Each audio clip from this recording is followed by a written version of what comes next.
Needless to explain and add, agriculture in India depended heavily on irrigation facilities. Small-scale local-level irrigation was made available by wells, tanks and ponds. There are innumerable references in inscriptions. That's how we know how people donated small-scale irrigation projects on a regular basis. Large-scale, supralocal irrigation projects were launched and maintained by politico-administrative authorities. Thus, Caravan in Kalinga extended an existing and old aqueduct. Similarly, the Chola ruler Karikala is celebrated in the Sangam texts as one who desilted the Kaveri river and thereby preventing floods in the river. But perhaps the most famous example comes from Junagadh in Kathiawar area, where stood, as we have already noted during our study of the Maurya period, a large reservoir named Sudarshana. This Sudarshana lake or reservoir, originally belonging to the time of Chandragupta Maurya and maintained by Ashoka, suffered a major breach in its embankment during the time of the Shaka ruler Rudradaman. Rudradaman repaired the dam in a very short time. This is one of the best known examples in ancient Indian history how a political authority took immediate steps and adequate steps for the maintenance and care of an irrigation project. The period witnessed a remarkable proliferation and diversification of crafts, including manufacturing crafts. There are a very large number of references and inscriptions of diverse types of craftsmen, ranging from the blacksmith, the coppersmith, the brazier, the carpenter, the bamboo worker, the reed maker, the textile worker, the jeweler, the goldsmith, the silversmith, the garland maker or gardener, and a perfumer. There are many such lists. As this period witnessed urban centers on a very large scale, brick making was a major part of the artisanal activities. Similarly, the emergence of many political powers also required cutting of seals, which are administrative documents. So there were professional brick makers, professional seal cutters. Their presence, as we have already said, are known to us largely from inscriptions. These craftsmen often donated and patronized Buddhist sanghas and Jaina monastic organizations. And because of their pious act of patronage and donation to these religious organizations, they left behind their record, their activities, and where from they hailed.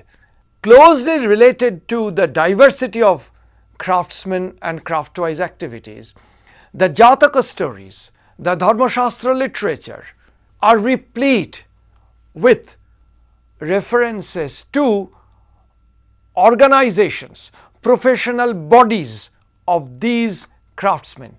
There was hardly an artisan who was not a member of his respective professional body.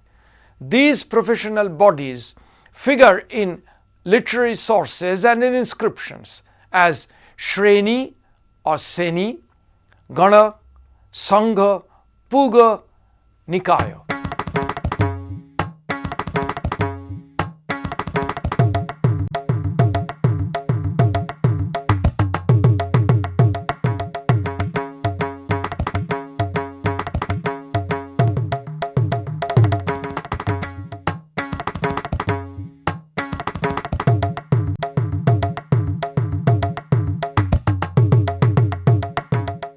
inscriptions often tell us a different story. It is only in the inscription that we find that these professional groups received permanent deposits in cash from rulers and from non-royal peoples, merchants and other common people. Money was deposited with them on a permanent basis, like the fixed deposit we do it nowadays, and the guild-like organization paid out interest, vriddhi, with which the needs of monks associated with Buddhist and Jaina monastic organizations were met. This is a remarkable scenario where the professional artisanal bodies acted as rudimentary banking system and credit network. Himanshu Prabhare's detailed analysis of the Satavahana inscriptions indicate how this guild-like organization maintained a very close linkage with the monarchical power on the one hand and also the Buddhist monasteries and merchants on the other.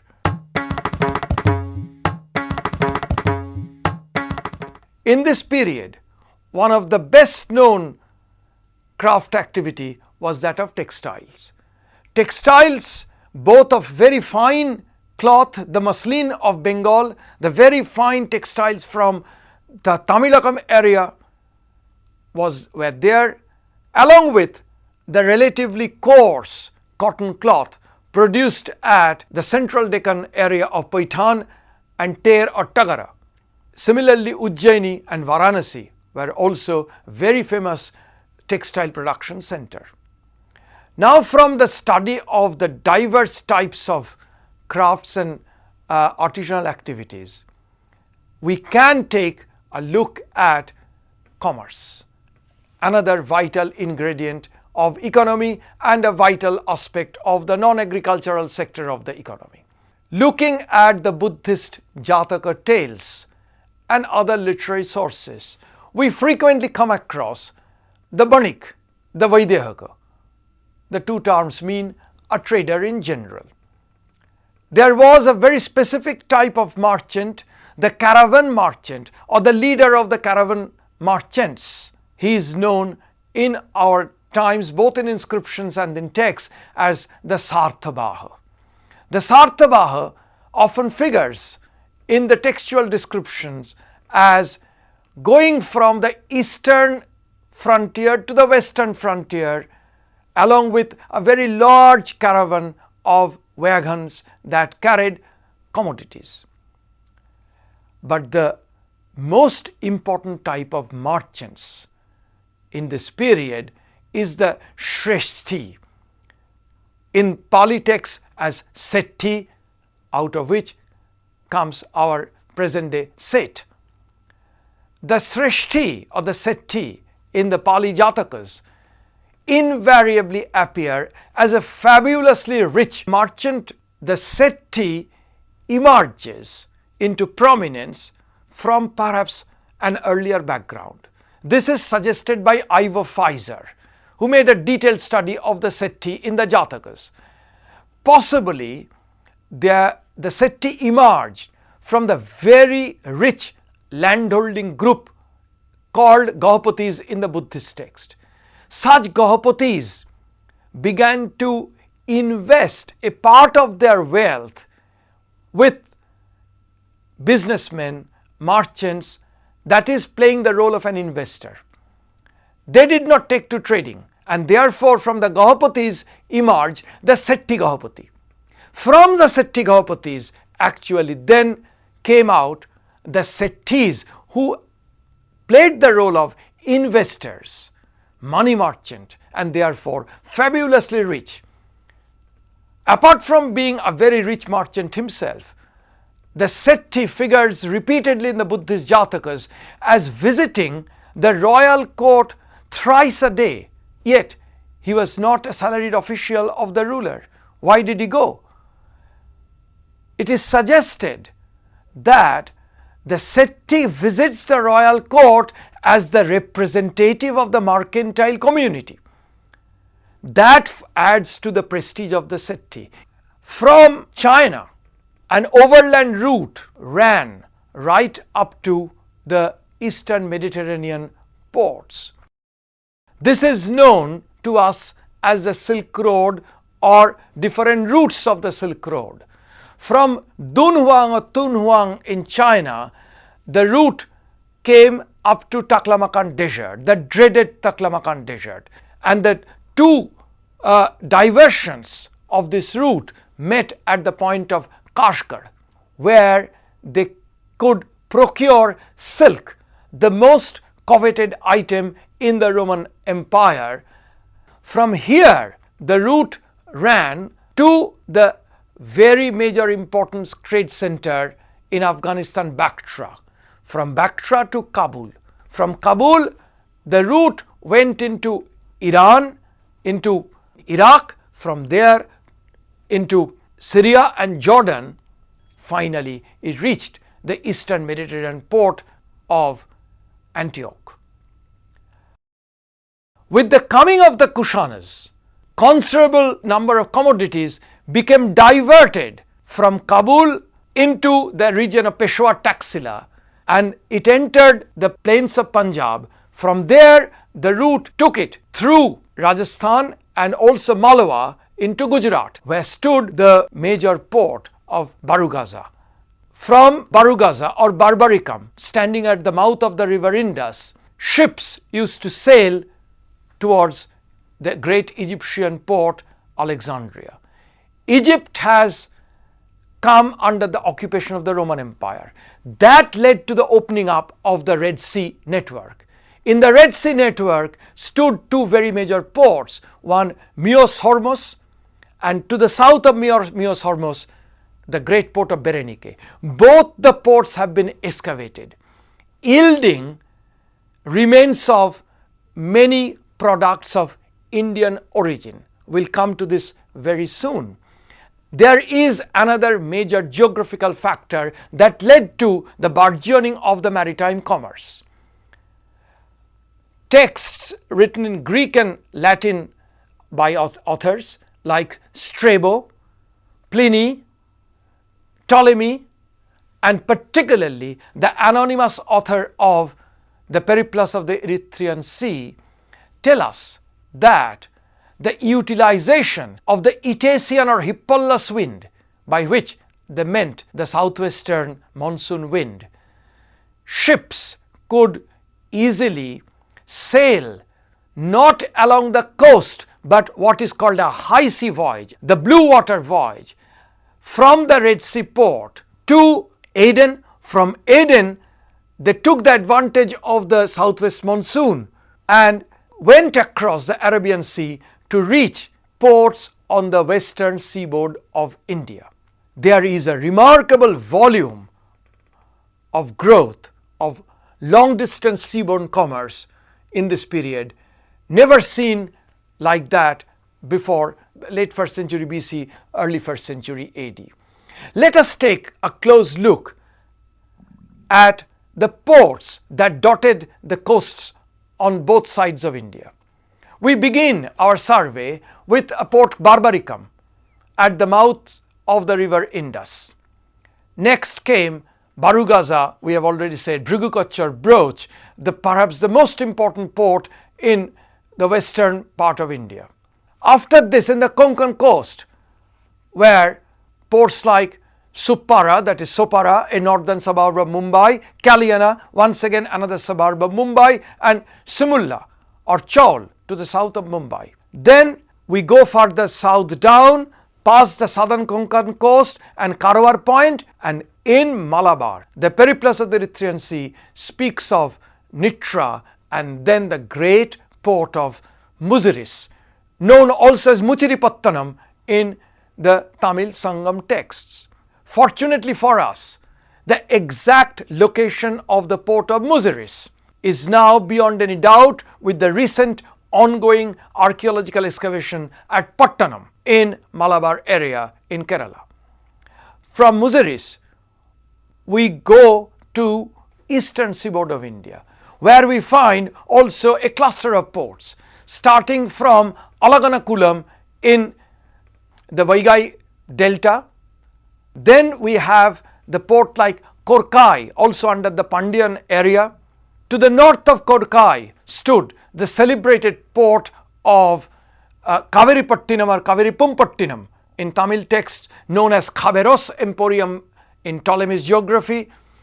Further to the north of it stood the port of Poduka, identified with the archaeological site of Arikamedu near Pondicherry, and then two ports, Kamara and Sopatma, close to what is present day Chennai region.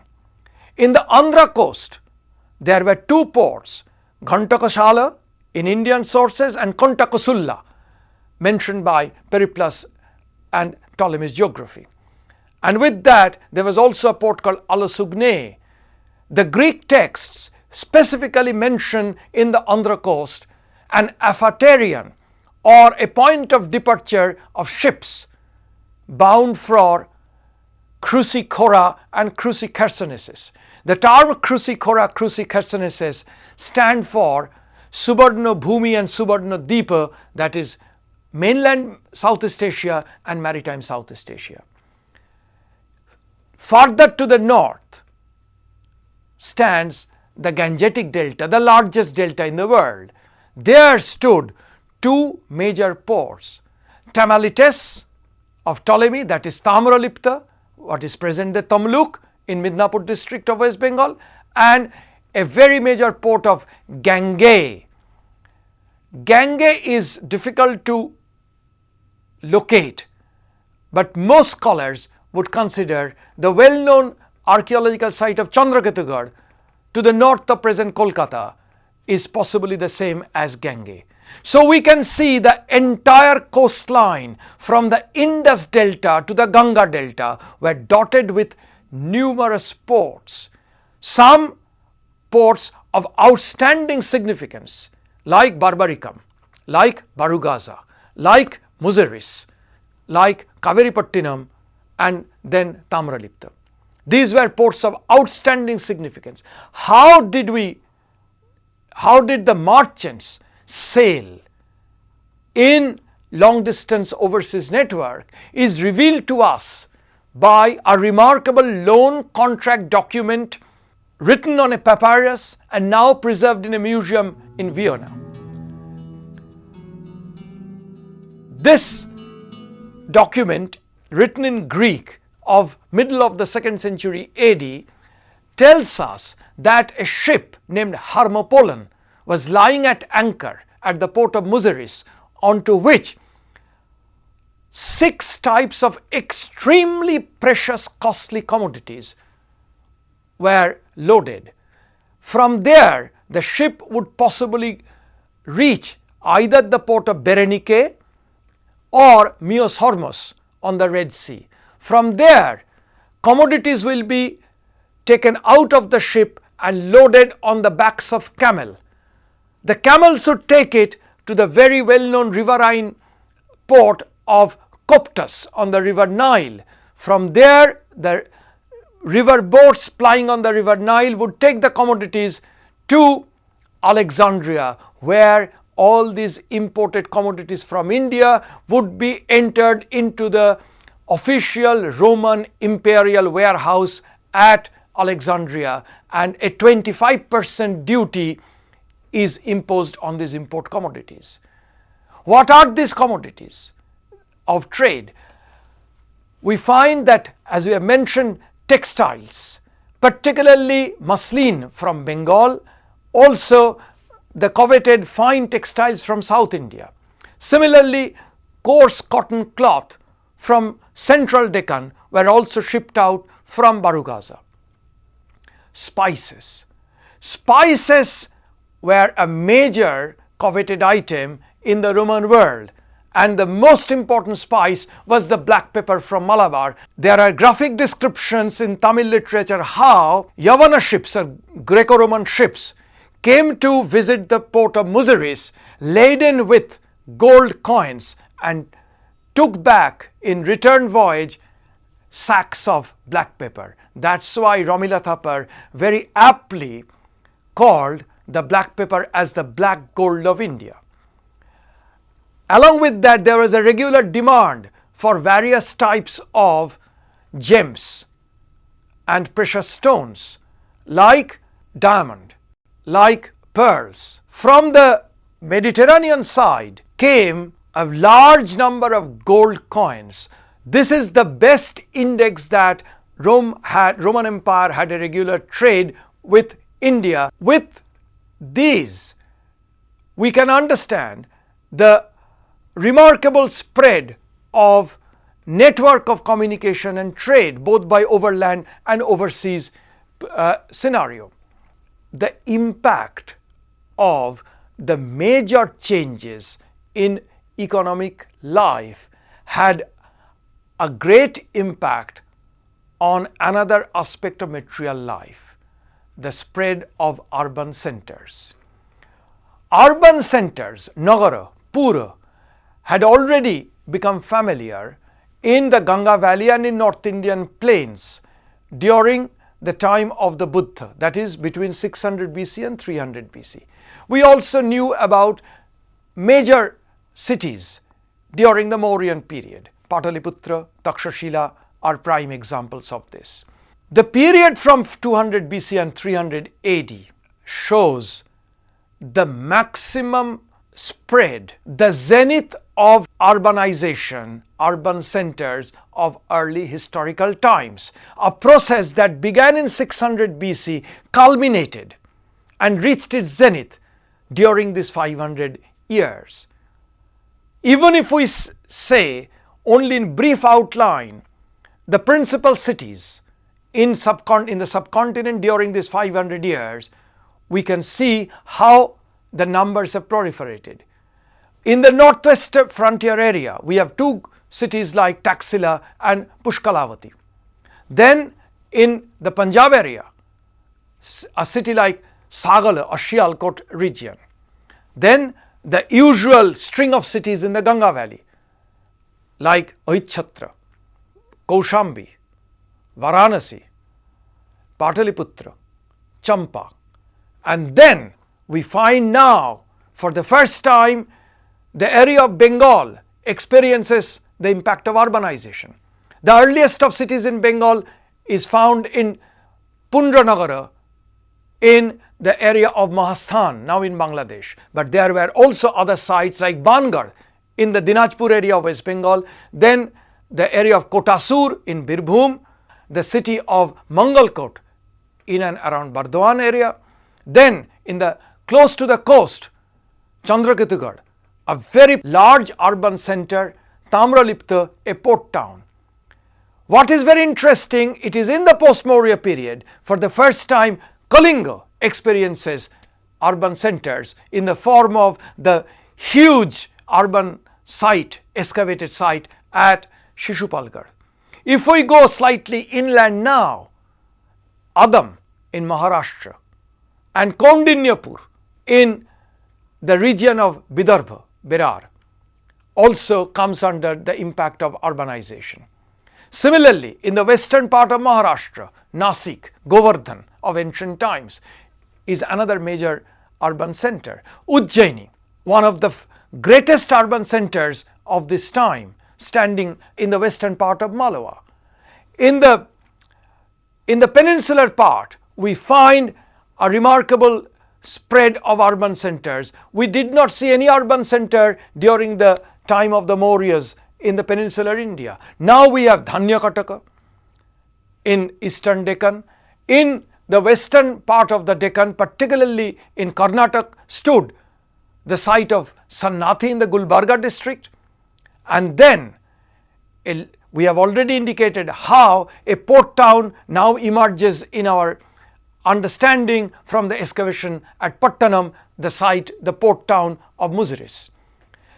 In Tamil area, there is a remarkable spread of urban centers like the city of Kavaripattinam, which is also an excavated site, the city of Madurai, the political center of the Pandyas, and then the city also in eastern part of the Deccan, the Nagarjunakonda, the Vijayapuri, the capital city, and also a very famous Buddhist center under the Ikshwakus. What are the features of these urban centers? The presence of large fortification walls, rampart walls, which immediately mark them out from other settlements. The presence of well laid out streets, the use of permanent brick structures, the presence of terracotta ring wells as the system for clearing out wastewater from the city area, some amount of civic arrangements. And then the regular depiction of urban scenes in the sculptures of this period, particularly in Gandhara sculptures, in sculptures of Mathura, and also in the sculptures in Amaravati. These were outstanding urban centers because at these urban centers were combined diverse types of functions. These were often political centers and administrative centers. These were major centers through which trade routes passed, and they were vibrant centers of commerce. There was a definite concentration of artisanal activities at such premier urban centers. The story of urbanization is now known to us not merely in the description of cities in the Buddhist texts, but also from the field archaeological remains of excavated and explored urban sites.